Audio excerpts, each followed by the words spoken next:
네, 어제 대선이 있었습니다. 정치 얘기하려면 사실 끝도 없긴 한데요. 지난 6개월을 살짝 돌아보면 사실 저는 선거일 다음 날도 임시 휴무로 지정해야 되는 거 아닌가.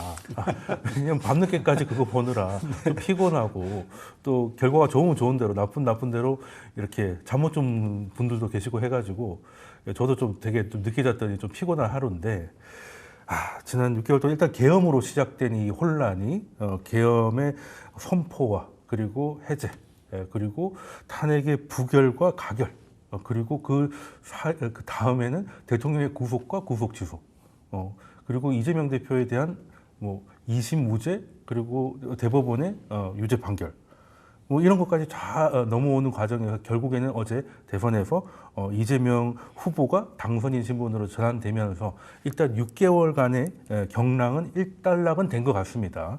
자, 그러면 그 김선일 평론가님 네. 저희 경제 기임제에 처음 나오셨으니까 네. 지난 불러주셔서 6개월 감사합니다. 지난 6개월을 한번 돌아보시면 소회를 한번 여쭙고 싶습니다. 네. 지난 6개월은요, 네. 굉장히 걱정과 네. 걱정, 네. 또 걱정, 그렇죠. 뭐 이런 거였죠. 왜냐면은 일단 기본적으로 정치가 사회, 경제, 문화의 모든 것을 빨아들이는 시기였고, 그 맞습니다. 그렇기 때문에 사회, 경제, 문화 모든 것의 불확실성이 굉장히 네. 올라가 있는 네, 맞습니다. 상황이었습니다. 예. 그래서 사회, 경제, 문화 모든 분야에서 의사결정을 할 수가 없는 상황이었어요. 네. 그렇기 때문에 경제도 굉장히 많이 무너져 있고, 그리고 사회의 어떤 뭐랄까요, 라이빌리티라고 생동감 이런 것도 굉장히 떨어져 있고 네. 이런 상황이었기 때문에 이 갈등 국면이 빨리 해소가 돼야 된다. 그리고 갈등도 그냥 갈등이 아니라 사적 혐오감과 네. 상대에 대한 악마와 분노 이런 것들이 너무 고조가 돼 있어서 정치적인 테러들도 다른 시기에 비해서 많이 발생하는 그랬죠. 그런 시기였습니다. 그래서 지금 대통령 선거가 끝났다는 것은 네. 그래도 이런 불확실성들이 이제는 예측 가능성으로 어쨌든 바뀌고 그 질서를 통해서 예측은 모든 분야에서 해볼 수 있는 네. 상황으로 돌아왔다. 네. 이런 면에서 조금 안심이 된다. 이런 말씀을 드리고 싶습니다. 네, 그러고 보면 저 개인적으로만 하더라도 지난 6개월은 소위 말하는 이제 피하 식별이 잘 안 되면 네, 사실 연말 때도 뭐 계엄이 무서워서 사람들을 못 만나고 이러지는 않았는데 2시간 만에 해지가 됐으니까요. 그런데 이제 늘 모이기로 했던 사람들 중에서 우리 편과 남의 편이 좀 섞여 있으면 괜히 기분 좋게 만났다가 조금 이제 분위기가 이렇게 될 수 있지 않을까 하는 그런 시기가 꽤 이어졌고 한 6개월간 그렇게 된 것 같습니다. 근데 저 같은 네. 경우는요. 계엄 당일날, 선포 네. 당일날 출연 섭외가 오잖아요. 제가 정치 그렇죠. 평론을 하고 있으니까. 그래서 그 연합뉴스, YTN, 그리고 MBC 세 군데서 네. 당일날 섭외가 왔어요. 그렇겠죠. 근데 저희 집 식구들은요. 또 거기 나가서 진짜 생긴 대로 말하면 계엄사에 잡혀간다. 절대 출연하지 마라. 막 그러는데 또 알량한 자존심이 있어서 나가겠다라고 해놓고 또 엄청 걱정을 하면서 지냈던 진짜 두려웠던 밤이었다라는 측면에서 그렇게 또 말씀하시는 분들을 보면 아유 나보다는 그래도 좀 덜 무서우셨겠네. 그러니까 저희는 뭐 당시 일반인으로 그냥 뉴스 보고 처음에는 합석인 줄 알았다니까요. 네, 맞습니다. 네, 그렇다가 이제 이게 진짜인가 보다 했더니 해제가 됐다는 뉴스를 했던 게 6개월 전 기억인데 자, 그럼 대표님께도 같은 질문 한번 드려보겠습니다. 지난 6개월간 뭐 주로 미국 경제를 많이 보시지만 한국의 정치 상황을 보시면서 어떤 생각을 해보셨습니까? 정치 상황이요. 네. 사실 똑같은 생각이고요. 네. 저는 이제 뭐 정치 상황보다 이제 경제 상황 쪽을 그렇죠. 좀 많이 네. 보다 보니까 사실 이제 어제 이렇게 앉아서 이제 저희 이제 가족들하고 같이 네. 이제 투표 결과를 이렇게 한번 네. 쭉 넣고 보는데 제가 이제 생각했던 부분이 좀 많이 반영이 된 게 아닌가. 네, 어떤 얘기냐면은 네. 어제 이제 보니까 이제 요걸 이제 민심이 네. 이제 민주당 쪽에 보니까 40대, 50대는 뭐 압도적으로 네. 거의 한 70% 넘게 이제 남자든 여자든 다 이제 몰표를 40, 50 대는 던져줬고요. 이제. 그다음에 30대하고 60대도 사실은 뭐 어떻게 보면 더 국민의힘보다는 더 크게 사실 민주당 쪽에 네. 정책을 더 지지하는 모습을 보여줬거든요. 그래서 네. 이걸 보면서 저는 이제 두 가지가 좀 전반적으로 이 한 6개월 동안에 물론 이제 쿠데타도 나고 그랬지만은 네. 이제 선거가 있는 6개월 동안에 전반적인 우리 국민들의 어떤 경제에 대한 아니면 자기의 어떤 생활에 대한 이러한 생각들이 좀 많이 변화가 된 게 아닌가. 왜냐하면 제가 이제 첫 번째는 요 생각이 들었어요. 왜냐하면 40대, 50대는 다른 것보다 당장 내가 뭘 해 먹고 살아야 되는지, 그다음에 나한테 뭐가 이득이 있는지가 가장 중요한 세대거든요. 네, 그렇죠. 그런데 과거에 선거 때 보면은 가장 컸던 게 사실 개발 이슈였단 말이에요. 네. 그런데 이번에 이제 뭐 물론 이제 김문수 대표 쪽은 다 개발 이슈만 얘기를 했어요. 네. 뭐 원전도 개발하고 무슨 네. 뭐 전철도 뭐 개발하고 뭐 하여튼 다 네, 그런 GTX 인프라 같은 쪽만 거요. 얘기하고 오는데 네. 반대로 이재명 대표 같은 경우는 성장 얘기를 했거든요. 목포에 가서는 무슨 클러스터 산업 클러스터 만들겠다. 청주 가면은 무슨 클러스터 만들겠다. 네. 그러니까 쉽게 해서 계속 성장 얘기를 했어요. 네. 성장을 해서 재정 정책도 우리가 부양도 해야 되고, 그다음에 통화 정책도 더 늘리고, 산업별로도 더 지원을 해줘야 되고, 그러니까 인프라 지원이라든지 뭐 개발 지원이나 이런 걸 얘기했거든요. 그런데 사람들이 여기에다가 다 몰표를 던졌다. 그렇다 보면은 대한민국이 과거에 계속 뭐 부동산만 갖고 사실은 선거가 어떻게 되면 결정되던 시기가 있었는데 그 상황에서 이제 많은 분들이 생각하는 게 이제는 앞으로 그런 게 중요한 게 아니라 전반적으로 우리 경제에 지금 필요한 것은 성장이다. 네네. 이렇게 지금 본 게 아닌가. 이게 첫 번째고요. 네. 두 번째는 사실은 거대 여당이 나오는 게 사실 약간 뭐랄까 부담스러울 수가 많아요. 왜냐하면 행정부하고 입법부하고 똑같이 가버린다고 그러면은 네, 뭐 견제 장치가 독점이 올 수 없으니까. 있다. 뭐 이런 것을 되게 두려워하시는 분들 많은데 그걸 전혀 두려워하지 않았다 이번에는. 왜냐하면 여당 쪽에다가 다 표를 몰아준 거잖아요. 사실 40대 50대가 그만큼 뭐 제가 봤을 때는 정치적으로 경제적으로 빠른 정책적인 전환이라든지 아니면 성장에 대한 기대감이 되게 커진 게 아닌가. 정책적으로 좀 빨리 해달라. 저는 이렇게 사실 봤거든요. 그래서 그런 측면에서 본다면은 아마 이 6개월 동안에 정치적 이슈도 좀 많이 사람들의 어떤 생활을 변화시켰지만은 경제라든지 앞으로 이제 우리 국민들의 어떤 경기라든지 이런 전반적인 부분에 대해서 아마 좀 변화를 주는 그러한 시간을 가진 게 아닌가. 저는 그렇게까지 보고 있습니다. 네, 게다가 전 정부하고 이제 이재명 정부는 색깔이 완전히 다르니까 뭐 변화는 굉장히 크게 올 것 같은데 변화가 어떻게 올런지가 이제 저희들의 이제 궁금증이기도 하고 근데 개인적으로 궁금한 거는 제가 딱 40대 중반입니다. 근데 40, 50대에는 무슨 일이 있었길래 특정 정당에 이렇게 지지를 계속 보내는 데는 뭐 그럴 만한 그 세대적인 공통적인 기억이 있는 건가요? 어떻게 평론가님 오셨으니까 한번 여쭤보고 싶어서. 글쎄요, 저는 뭐 40, 50대는 생활의 중심에 있는 보통 뭐 분들이잖아요. 가장이기도 하고. 가장이고 그 경제 활동을 굉장히 네. 주축해서 하고 네. 그런 건데 윤석열 정부의 경제 정책이 굉장히 독주, 독선 뭐 이런 게 너무 많았어요. 그리고 어떻게 보면은 좀 미래를 향한다기보다는 뭐 좀 약간 뭔가 그들만의 리그 속에서 돌아가는 듯한 전체적인 큰 구조가 변한다든가 산업 경쟁력이라는 걸 확보하기 위해서 커다란 국가의 뭐 정책이 투입이 된다든가 뭐 이런 것들이 거의 없었거든요.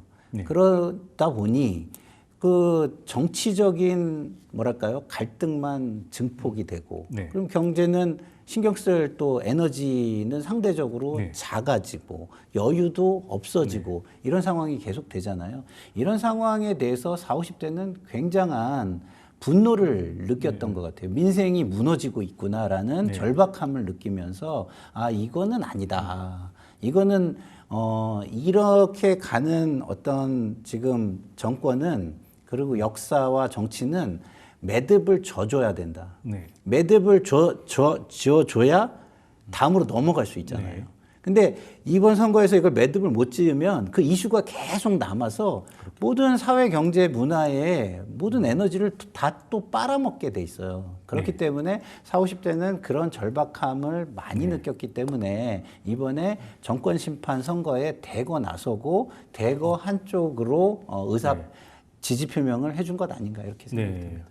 특히 뭐 저희만 해도 주변에 보면 다 같은 나이 또래니까 소위 말하는 이제 낙공수 세대로 여겨지면서 특정 성향을 좀 강하게 보이기도 하는데 그게 뭐 이번만 그런 게 아니라 40, 50대 늘 그래 왔었는데 제가 이제 윤석열 정부가 이제 끝이 났으니까 윤석열 정부의 정책을 대충 좀 돌아보면 가장 아쉬운 게 어떤 거냐라고 저한테 질문 주신다면 저는 이제 너무 좀 이렇게 독선이라고 하는데 그걸 정확히 얘기하면 저는 긴축이라고 봤거든요. 그러니까 그 긴축의 대의는 맞는데 문제는 사람들이 배가 고프면 흉악해지는데 좀 뭔가를 좀 먹여가면서 할 필요도 있었던 것 같은데 지금 와서 보면 추경도 2년 없었고요. 그리고 그 사이에 매크로 경제가 굉장히 힘들었는데 대외 경제로 힘든 상황에서 너무 좀 긴축을 하니까 한국은행도 긴축을 하고 있었고 정부도 긴축을 하니까 그러면 정부는 시장은 어디 비빌 언덕이 없었던 거잖아요. 미국만 하더라도 22년에 연준이 그렇게 과격하게 금리를 올릴 때 정부는 엄청나게 돈을 풀었었거든요. 예, 그래서 어떻게 보면 이제 고통을 조금 줄여주는 게 있었는데 윤석열 정부는 그게 없었던 게 말씀하신 대로 40, 50대들이 이제 경기에 부담을 느끼면서 안 그래도 그런 성향이 있었는데 좀 더 강화된 게 아닐까 저는 그렇게 생각을 하거든요. 근데 재정을 잘 아시니까 제가 긴축적으로 했다는 게 제 판단이 맞는 건가요? 긴축은 한 것 같은데. 저는 이제 그 재정에 대한 오해들이 있어요. 재정은 긴축과 확장이 중요한 게 아닙니다. 사실은 그건 이제 큰 틀에서 사회의 경제적 상황과 맞물려 가지고 방향성만을 의미하는 거예요. 그래서 지금 우리 경제에는 사실은 돈은 굉장히 시중에 많습니다. 그렇죠. M1, M2 기준으로 보면 굉장히 유동성이 굉장히 풍부하게 풀려 있는데 문제는 그 돈이 갈 곳이 없는 거거든요.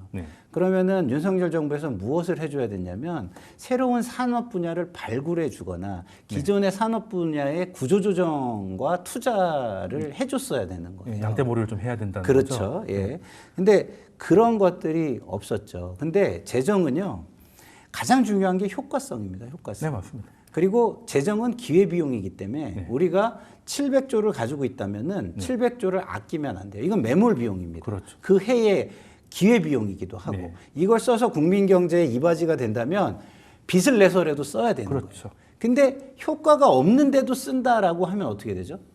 그러면은 이게 부담으로 누적이 돼가지고 파산지경이 되는 겁니다. 다시 말해서 경제가 됐든 사회가 됐든 정치가 됐든 한 분야의 효과성, 그걸 우리는 경제성은 BC 분석을 통해서 보고요. 그리고 사회 경제적인, 사회 정치적인, 정책적인 효과성은 AHP 분석이라는 걸 통해서 보게 돼 있습니다. 그리고 이런 것들을 최종적으로 판단하는 건 마지막으로 기재부에서 재정 성과 평가라는 걸 통해서 이루어지게 되는데 이 구조에 대한 이해가 없으니까 이 시스템을 강화하려는 노력보다는 말씀드린 대로 그 국민들에게 이렇게 좀 약간 환상을 줄 수 있는 긴축이냐 확장이냐 재정 건정성이냐 아니면은 뭐 이런 쪽으로 뭐 경제 순환이냐 이런 쪽 지표에 조금 큰 거대 담론 쪽의 이야기가 많이 나오는 것 아닌가 이런 생각이 듭니다.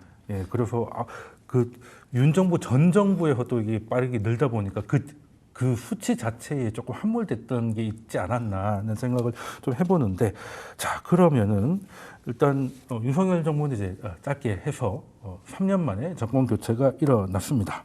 그럼 이제 오늘부터 출범을 해서 뭐 되게 빠르게 시작된 인수위가 없다 보니까 오늘 벌써 취임식까지 진행이 된 거 보니까, 자, 그러면 대표님이 예상하기에는 어떻게 보면 이재명 후보가 뭐 신인 정치인은 아니니까 지금까지 도지사도 해오셨고 뭐 당대표도 해왔으니까 정치 스타일과 이제 그 재정 스타일이 어느 정도 시장에 좀 공개된 부분이 있으니까 좀 예상이 좀 될 것 같은데 앞으로 어떤 국정 스타일을 끌고 갈 거라고 예상하십니까? 뭐 전반적인 정치적인 이슈는 이제 뭐 앞으로 지켜보셔야 될 것 같고 저는 이제 그거보다는 이제 저희가 계속 이제 금융 쪽이라든지 경제 쪽에서 말씀 많이 드리잖아요. 저는 이제 이재명 앞으로 행정부의 스타일 정도 이 정도의 이제 내용을 본다라고 그러면은 그냥 단도직입적으로 하나 말씀드릴게요. 주가 지수 5천 가능할 것 같다. 5천 되면 좋죠 일단. 되면 좋다가 아니라 가능할 것 같다. 5천이. 왜냐하면 다들 뭐 부정적으로 봤어요. 몇 달 전만 해도. 근데 저는 이제 아까도 이제 그 민심이란 걸 제가 이제 말씀을 드렸고 두 번째는 뭐가 있냐면은 지금 정부의 스타일이 네. 할 수 있는 스타일이 어떻게 보면은 주가지수 시장을 끌어올 수 있는 가장 좋은 그러한 모습을 보여주고 있다. 왜냐하면 이제 우리 박사님도 지적을 많이 해주셨잖아요. 첫 번째는 이제 재정 지출에 있어서 저는 질적으로 양적으로 아마 조금 더 적합한 수준으로 올라갈 수가 있다. 왜냐하면은 아까도 말씀드렸지만은 양적으로 질적으로도 봐도 제대로 된 데다가 재정을 투입을 못했거든요. 엄한 데만 갖다가 투입을 하니까 문제가 된 거고. 그러다 보니까 이번에 재정을 지금 분명히 명확하게 하고 있고 추경 30조 나오겠다는 거. 네. 왜냐하면 시장에서도 지금 양적으로 봤을 경우에 부채 비율이 계속 그 얘기를 해요. 정부의 이제 GDP 대비 부채 비율이 2024년 말로 45%예요. 네. 많이 줄었어요. 솔직히 말씀드릴게요. 재정 적자가 작년에 100조 원이 나왔는데 부채 비율은 줄어들었어요. 뭐냐면은 국내 GDP는 상승했다는 거거든요. 그런데 부채는 뭐 성장을 하긴 했죠. 그렇다 보면은 사실은 지금 재정을 아껴야 될 필요가 없는 거거든요. 그만큼 양적으로도 재정을 더 확대해도 괜찮은 상황에 와 있다. 근데 30조 저는 충분하다. 그래서 뭐 더 내도 된다. 근데 30조를 일단 쏟아붓겠다는 게 나온 거고요. 그 다음에 한국은행 같은 경우는 통화 정책은 이제 지금 뭐 완화 정책 확실히 이제 물꼬를 튼 모습이고요. 세 번째는 이제 산업 정책이거든요. 산업 정책 쪽에서도 지금 전에 정부하고 틀리게 전에는 전 정부는 제가 그 말씀 드렸잖아요. 자꾸 개발 쪽으로만 얘기를 했는데 이번 정부는 성장 쪽으로 산업 정책을 얘기한다. 그러니까 쉽게 얘기해서 AI 또는 IT라든지 이런 쪽에 100조 원 지원을 하겠다. 그것부터 시작해서 클러스터 조성을 계속 하겠다는 거죠. 뭐 인프라 그런 얘기는 없어요. 솔직히 말씀드려갖고 많이는 없어요. 클러스터도 뭐 따지고 보면 인프라 아닙니까? 인프라인데 지역마다 특색이 있는 거죠. 네. 여기는 이제 바이오라든지 이런 네. 식으로 산업을 육성하겠다는 거거든요. 네. 그런 부분들에 이제 사실은 이제 자금이 집중될 수 있다. 그렇다면 유동성도 더 풀릴 수 있고 첫 번째가요.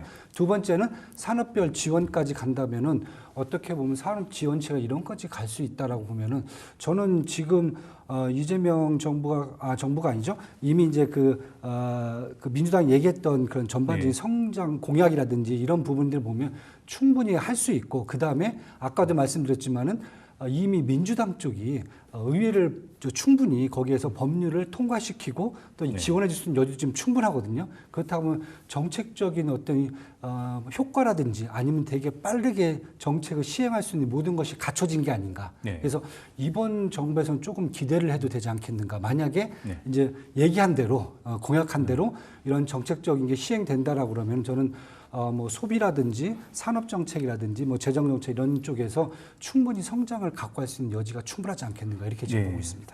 그래서 지금 정부 부채 비율을 말씀하셨는데 실제 이재명 대표도 이제 유세할 때 그 50% 밑으로 지킨다고 누가 상주냐 뭐 이런 얘기까지 하셨는데 일단은 성격상 뭐 이게 안 된다고 전문가들이 말려도 어느 정도까지 갈 거는 같아요. 여기까지 한 게 있으니까.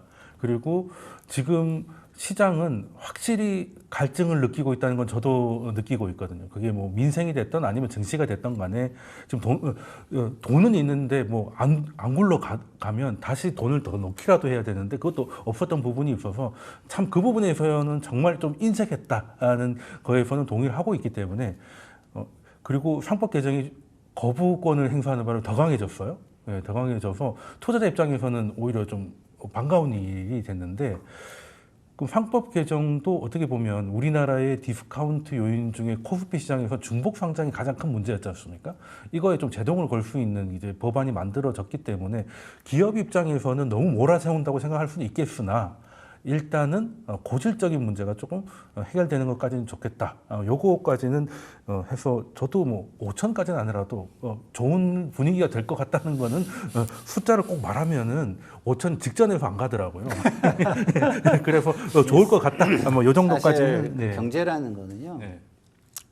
그 상황에 대응하는 그렇죠. 능력이 가장 중요한 거예요. 그래서 우리가 그린스펀 시대 때 그 네, 사람이 음대 출신인데도 잘했다라는 평가를 물론 마지막에는 또 안 좋은 평가가 나오기도 했지만 잘했다는 평가를 할 때 그 주요한 덕목이 뭐였냐면 그 예민함이에요. 그렇죠. 예민함. 네, 경기에 예민하게 돼요. 그래서 지금 윤석열 정부에서 굉장히 경직적인 경제 정책을 폈다면 이재명 대통령 같은 경우는 굉장히 실용적이기 때문에 관료들의 어떤 경직된 어떤 사고의 틀을 넘어서는 네. 경제 정책들을 많이 할 수 있다는 점에서 상당히 많은 활성화가 될 수 있겠다라는 생각이 들고요.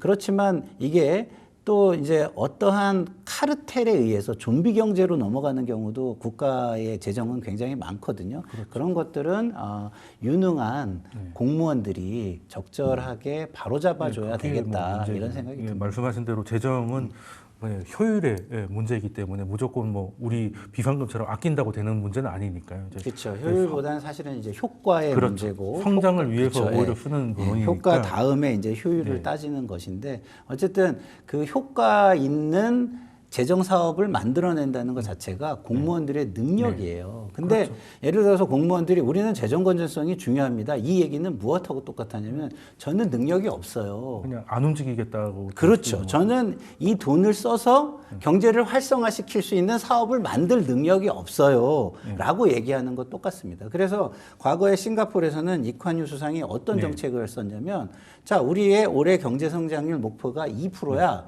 근데 2.3%가 되면 0.3%는 너네들한테 보너스로 돌려줄게 라고 관료들한테 이야기를 해가지고 관료들 영업직으로 만들었군요. 그렇죠. 그래서 인센티브를 적극적으로 해서 경제적인 어떤 창의적인 재정 사업들 발굴을 굉장히 많이 했죠. 네. 안 그래도 공무원 사회가 좀 경직돼 있다는 비판은 뭐 하루 이틀 문제가 아닌데 여기에 대해서도 좀 참신한 아이디어가 있으면 좋겠다는 생각이 드는 상황이고 그럼 유동성에 대해서는 좀 기대가 있습니다. 그리고 이제 제도의 개선 그리고 시장의 정상화 이런 거에 대해서 시장 자체는 기대감이 좀 있는데 그럼 정치적으로는 앞으로 뭐 대선 끝났다고 뭐 조용해질 것 같진 않아요. 뭐 통합을 얘기하시겠지만 통합이 잘 안 될 수밖에 없는 상황이긴 하니까 또 개인의 입장에서도 아직 사법뉴스가 아직은 남아 있습니다.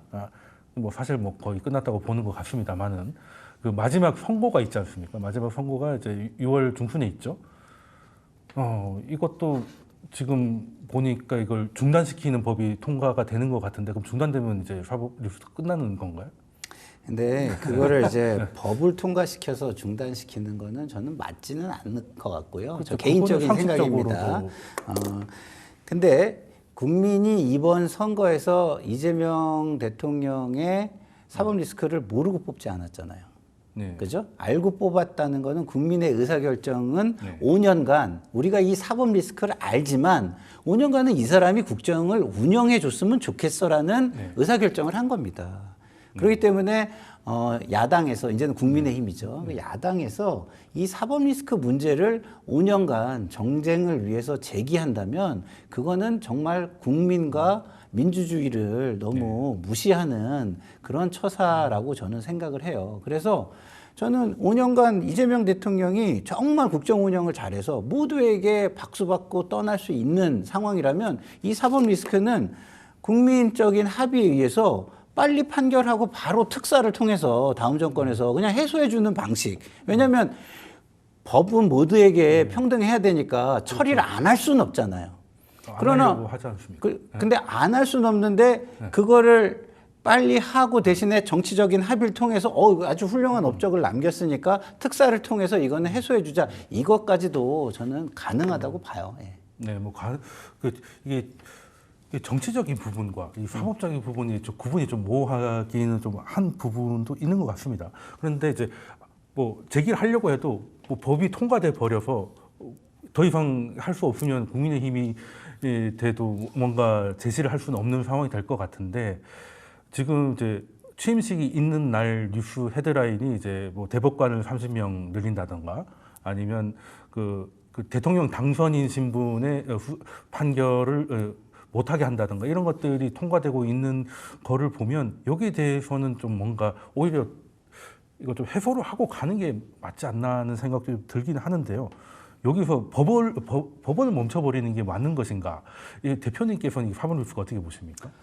사실 리스크잖아요. 네. 확정이 된 게 아니에요. 대법원 판결까지 나온 게 확정이 아닙니까? 아니, 그건 확정 아니죠. 이제 다시 또 선고만 나온 거잖아요. 유죄는 유죄인데. 아직 이제 그건 모르는 거죠. 또 봐야 되는 거기 때문에 저는 이제 리스크라고 그러잖아요. 리스크가 있고 그다음에 이제 크라이시스가 있거든요. 네. 저는 이제 그렇게 강의를 할 때 리스크는 이제 아직 그 크라이시스 단계 전이기 때문에 만약에 선고가 다 돼갖고 끝났으면 이제 그때부터는 사실 그걸 안고 가면 그건 사실 본인한테 부담인데 일단 리스크라는 부분은 저도 이제 우리 박사님하고 사실 비슷하게 생각을 해요.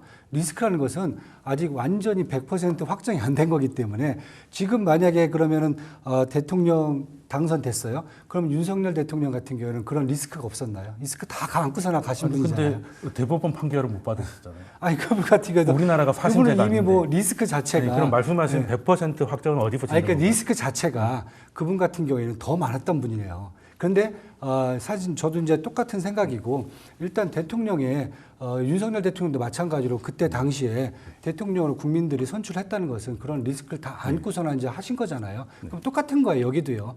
똑같이 적용해야 될 것 같고 그리고 일단 맡겨놓고 봐야죠. 맡겨놓고 하고 그 다음에 뭐 끝난 다음에 그게 문제가 있어서 만약에 선고를 받는다 그러면 그때 가서 벌을 받아도 되는 거예요, 그건 제가 봤을 때는 꼭 법적으로 이걸 뭔가를 다 해소해야 된다. 그래서 말씀하신 대로 사실 법은 의회 쪽에서 하는 거잖아요. 행정부가 하는 건 아니잖아요, 법에 대해서. 그러니까 결국 이제 지금 의회에서도 뭐 여러 개 이제 뭐 사법 리스크 얘기하면서 똑같이 나왔던 게 그럼 결국 법원도 리스크가 지금 많지 않느냐.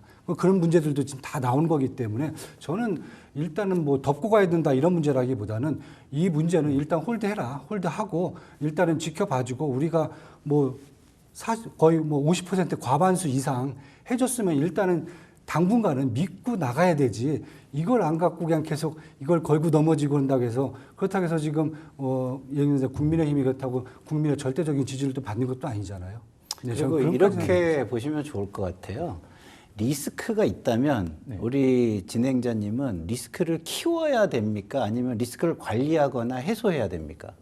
리스크는 해소해야 되지만 저는 이걸 리스크라고 보질 않아서. 그러니까 어쨌든 대법 판결까지 나온 거를 좋습니다. 리스크라고만 어쨌든 그게 왜 리스크인지를 제가 이제 말씀을 드리려고 하는 거예요. 자, 이게 지금 판결이 지금 뭐 대법원은 났지만 최종 고법에서 형량을 확정짓지 그렇죠. 않았어요. 자, 그러면 이 형량을 확정짓는 갈등이 존재할 거예요. 이게 자연인 이재명의 리스크라고 치죠. 그러면 자연인 이재명의 리스크를 이슈로 올리면 어떤 리스크가 되죠?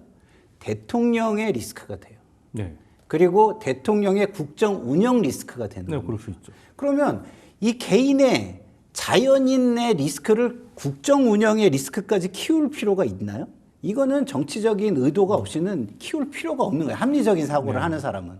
그러면 5년 동안 국정 운영을 리스크 없이 하게 한 다음에 개인의 리스크는 그 다음에 따져봐도 되는 것이죠.